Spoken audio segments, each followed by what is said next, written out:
Are you ready to hustle? I need to hustle. Welcome to The Hustle with Justin Harrison, the ultimate podcast for money motivation and inspiration.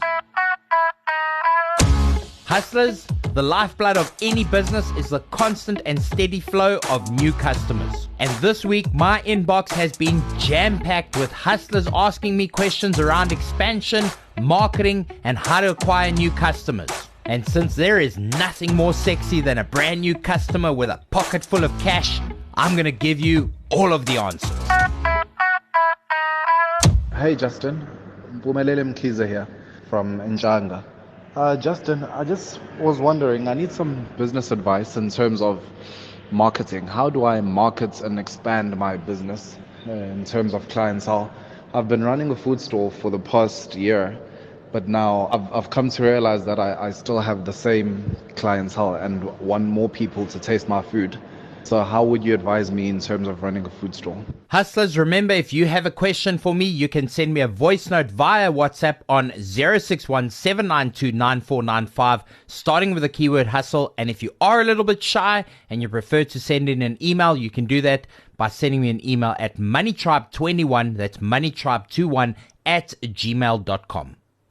Good grief, do I love me some new customers.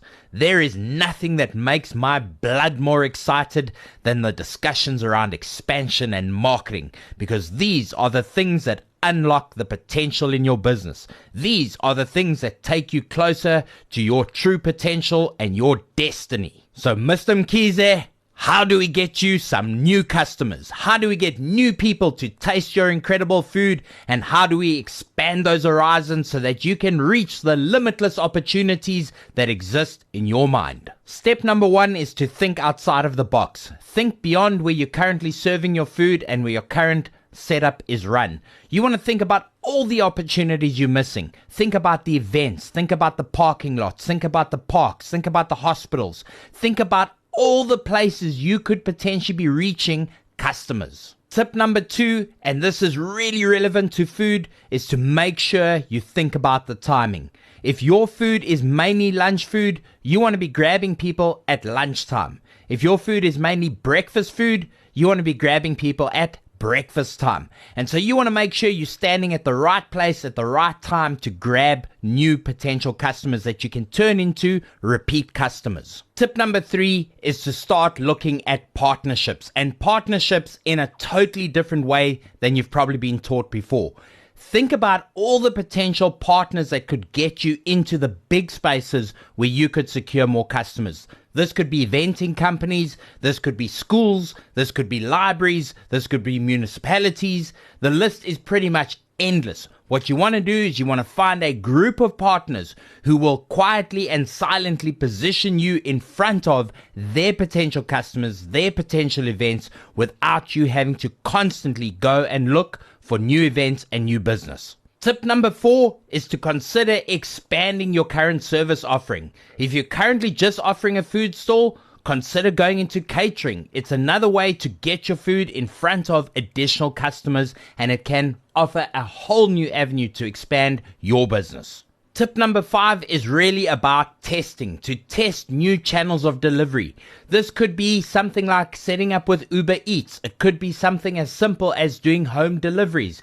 But you need to test new avenues to get your product or your service into the marketplace. In your case, food. It is the simplest product of all. Everybody needs to eat, everybody wants to eat, and you have what people want. So now it is simply a case of testing how many ways can you get to new customers. My final piece of advice is to really nurture your existing clients. There is so much potential in your existing client base.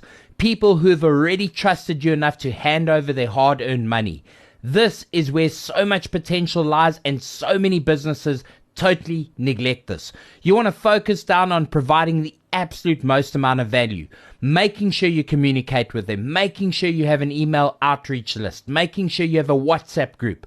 Make sure that you communicate with these people so that when you move to different events, these people move with you. Encourage them to tell their friends and family about the products and services that you're selling, and invite them to become part of your community. Make them part of your movement, and you will have a successful business. Too many people and too many companies go through life like this. New customer, new customer, new customer. And what they have behind them is a trail of new customers that never turn into repeat customers. Your mission in life should always be to create lifetime value in your client base and always to have your existing customers continuing to support your business. This is how you grow a successful business. And speaking of value, it is my mission to provide as much value to entrepreneurs here in South Africa as possible through this podcast. So if you're finding value from this podcast, please help me by leaving a rating on your favorite podcasting platform, and also make sure that you follow or subscribe depending on the platform that you're on so you never miss an episode when it's released. So go out there, dream big, hustle hard, and remember, hustle makes muscle. Stay motivated by The Hustle. Talkers talk, but hustlers hustle.